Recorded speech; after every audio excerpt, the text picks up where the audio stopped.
गुरुदेव। हमारा next question देखिए IIT JEE का क्या है। The sides of a triangle are in the ratio 1:3 √3:2, then the angles of the triangle are in the ratio. तो angle का ratio क्या होगा, और ये ऑप्शन आपको दिए हुए हैं। 2004 का क्वेश्चन है, आइए इसको करते हैं सॉल्व।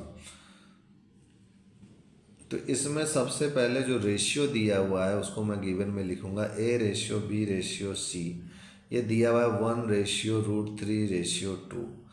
तो यहाँ से अगर मैं रफली ऐसे डायग्राम बनाऊँ, ऐसे सपोज कीजिए रफली है, मुझे तो पता नहीं कि क्या कौन सा ट्रेंगल आइसोसेलेस है कि स्केलन है कि राइट ट्रेंगल है। तो सबसे पहले मैं ये पता करने का प्रयास करता हूँ कि ये आइसोसेलेस है कि राइट एंगल ट्रेंगल है, क्या है। तो अगर ये ABC है, ठीक है, तो एंगल A का अपोजिट ये स्मॉल है, एंगल B का opposite small B, angle C का अपोजिट स्मॉल C, ये मैंने एज्यूम कर लिया। अब A है 1, B है √3 और C है 2। तो यहाँ से अगर मैं देखूँ तो C का स्क्वायर अगर मैं करूँ तो क्या B² + A² के बराबर आ रहा है। तो C का स्क्वायर 2 का स्क्वायर 4, B का स्क्वायर यानी √3 का स्क्वायर 3 और A का स्क्वायर यानी 1 का स्क्वायर 1, तो 4 के इक्वल आ रहा है। यानी ये पाइथागोरस थ्योरम को फॉलो कर रहा है, यानी कोई इसका एक एंगल 90 डिग्री होगा। तो कौन सा एंगल 90 डिग्री होगा, तो हम लोगों ने पढ़ा था अगर हमारा कोई राइट एंगल ट्रेंगल है और ये ABC है तो C² जो होता है A² + B² के इक्वल होता है। तो यहाँ पर जो है हमारे पास देखा जाए तो C का अपोजिट यानी C का अपोजिट एंगल 90 डिग्री बनता है। तो यहाँ पर C का अपोजिट क्या है, C का अपोजिट ये है C, तो ये 90 डिग्री होगा। यानी हम मैं कह सकता हूँ कि एक ट्रेंगल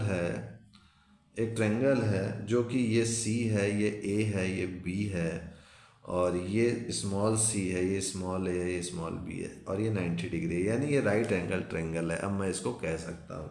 अब जब राइट एंगल ट्रेंगल हो गया तो मेरा काम और आसान हो गया। यहाँ से अगर मैं देखूँ तो A/B की वैल्यू अगर देखूँ रेशियो में तो ये 1/√3 है।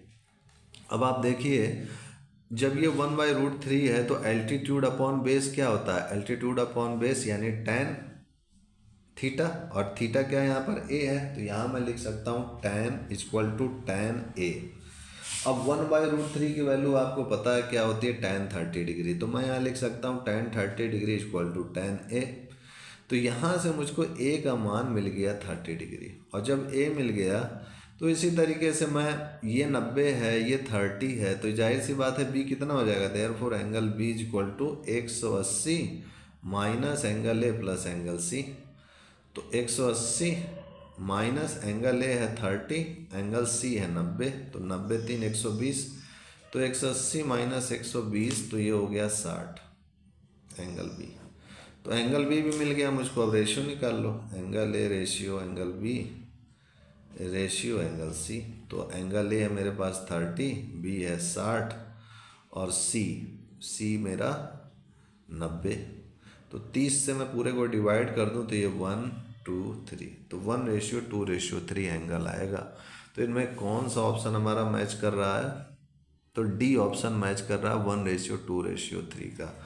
तो यही हमारा रिक्वायर्ड आंसर हो जाएगा। तो इस टाइप से हमारा ये भी क्वेश्चन IIT JEE का सॉल्व हो चुका है। इसके बाद जो है मेरा 2020 का IIT JEE का क्वेश्चन है, इसको नेक्स्ट वीडियो में देखेंगे। आज के लिए इतना है मित्रों भाइयों, तब तक के लिए जय गुरुदेव, जय Shri Ram, and I will see you next time.